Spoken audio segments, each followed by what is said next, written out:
So we just thought we'd touch on Aston Martins today, or this morning, because we have quite a number that come through the sale on a regular basis, all the way down to sort of, not DB5s unfortunately, but DB6, DB7, DB9, the Advantages, the V8s and all the rest of it.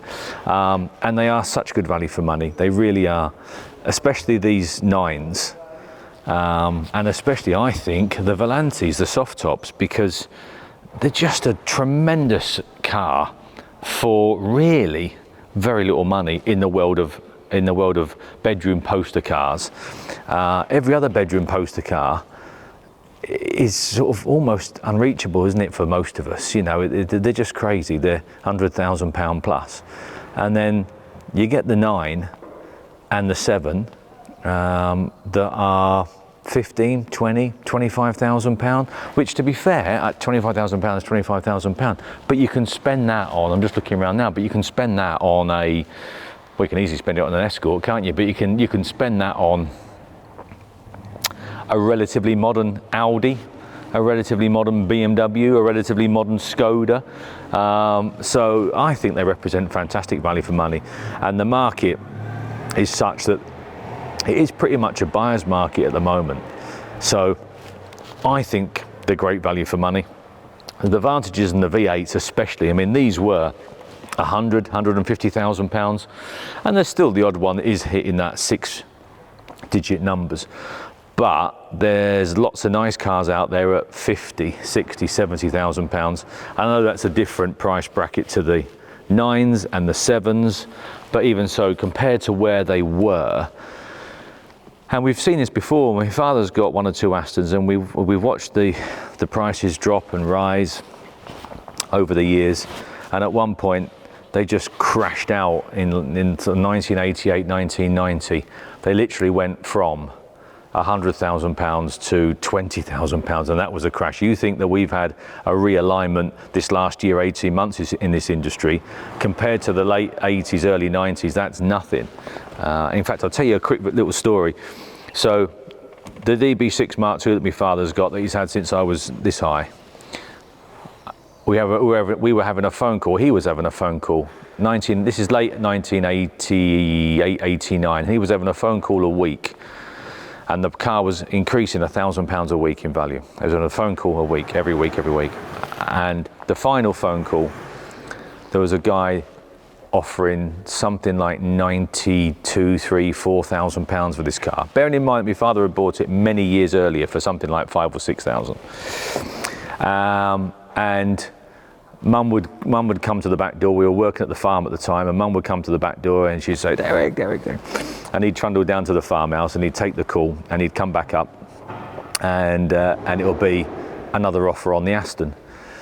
And this particular day, same type of thing happens, goes down, comes back. I said, what's the story this week? And the guy had offered something like 91 or 2,000 pounds, something like that. And my father turned to him and said, when it hits 100, don't ring me, just turn up, because it's going to be very difficult for me to turn down £100,000. Bearing in mind at this time you could have bought, you know, a nice property for that. You could have bought a nice farm up in North Yorkshire for £100,000 in 1989. And then literally within weeks, and I mean weeks, 4, 5, 6 weeks, that price went whoosh down to £20,000. The market just went just like that. So just shows you. But what I'm getting at is they then came back and they crept back up and they surpassed the £100,000 mark, and they maybe crept up as high as maybe 140, 150, 160. Now they've leveled back down again to 100. So we've seen them at 6, we've seen them at 90, we've seen them at 25, we've seen them at 150, and now we've seen them at 100. So that just gives you an idea of how they go like this. The point I'm making is we've seen them go straight up twice. There's every chance they're going to go straight up a third time. So there's a big argument to say it is a buyer's market, and now is the time to be invested in some of these things, to be fair, because the prices are at a very affordable level in comparison to what we've witnessed in the past. So, but then that's this era, that's the DB, you know, sort of That's the 60s, 50s, 60s, 70s, 80s Astons. But when you get any newer, then I'm not a massive fan of the 7, but I do like these 9s. I think these 9s are really good value for money. And the Vantage, the V8 Vantage, which is a lovely car, which obviously is in manual form as opposed to these in auto, then they are really good value for money. When you think that £20,000 buys you, you know, an Aston Martin. And there's no doubt about it, is it, in my opinion, the front of these cars, when you stand back and look at the front of one of those cars, they are a supercar, really, aren't they? The DB, the Vantage and the 9s, they are quite timeless, I think, aren't they? I mean, that car, if you put, obviously not legally allowed to, but if we put a 15, 16, 17 reg on that car, you wouldn't question it. You would still, that is very, very current, that. And I think timeless. In the same type of bracket, I suppose, as a Defender. You look up, you walk up to the you know, the square Defender TD, TD5s, TDIs, TDCIs. You walk up to one of those, and to be fair, it can have anything from a 65 reg all the way back to, when do they come out? S, I think, S reg. I think. You can't really tell them apart, and I think the DB9s are like that, and I just think they're really good value for money. Real good value for money. So we always have a few in.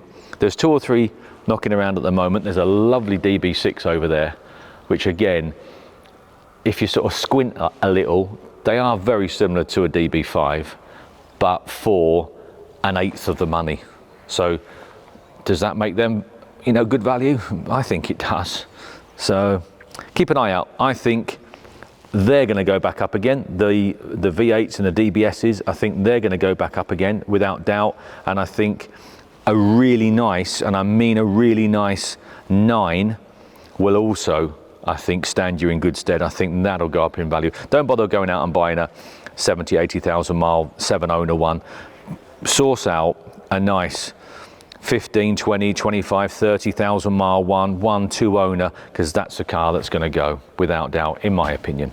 In the meantime, you can buy yourself one of those for £20,000 and have an awful lot of fun. So anyway, that's my take on Aston Martins. So I'll catch you later.